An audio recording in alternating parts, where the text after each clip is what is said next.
पोपाबाई और धर्मराज जी की कथा। किसी गांव में एक पोपाबाई रहती थी। वह बहुत ज़्यादा नियम व्रत करती थी। एक दिन उसने भाई व भाभी से कहा कि मैं शादी नहीं करूँगी, इसलिए मेरी झोपड़ी गांव के बाहर बना दो और गांव के सभी लोगों से कह दो कि वह अपनी गाय व बछड़ों को मेरे यहाँ ही घास फूस चरने को भेज दे। जो बचा खुचा खाना है वो मुझे खाने को दे दे। एक दिन नगर का राजा शिकार खेलने जंगल में आया और गांव के बाहर जंगल के पास बनी झोपड़ी देखकर रुक गया। झोपड़ी के पास जाकर उसने आवाज लगाई कि कौन है, लेकिन भीतर से कोई आवाज ना आने पर वह लगातार दरवाजा खटखटाता रहा। तब पोपाबाई उठी और कहने लगी कि कौन हो तुम, जो बार बार दरवाजा बजा रहे हो, क्यों आवाज लगा रहे हो?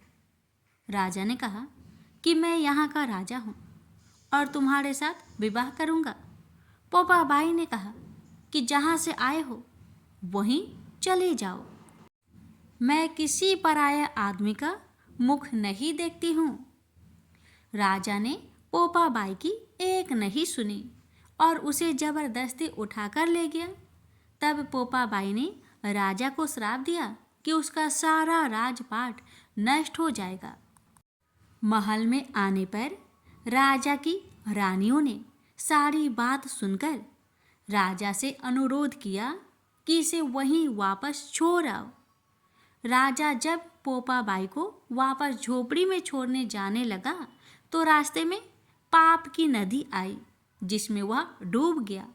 पोपाबाई धर्मराज जी के यहाँ पहुंची और धर्मराज जी ने उन्हें स्वर्ग का राज दे दिया।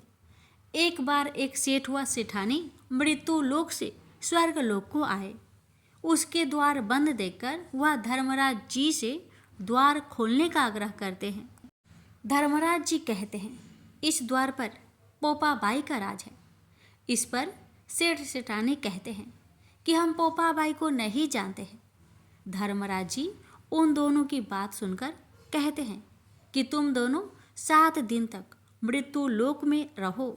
8 खोपरा से राई भरकर 5 कपड़े ऊपर रखकर कहानी सुनकर उद्यापन करना और कहना कि राज है पोपाबाई, लेखा लेगी राई राई।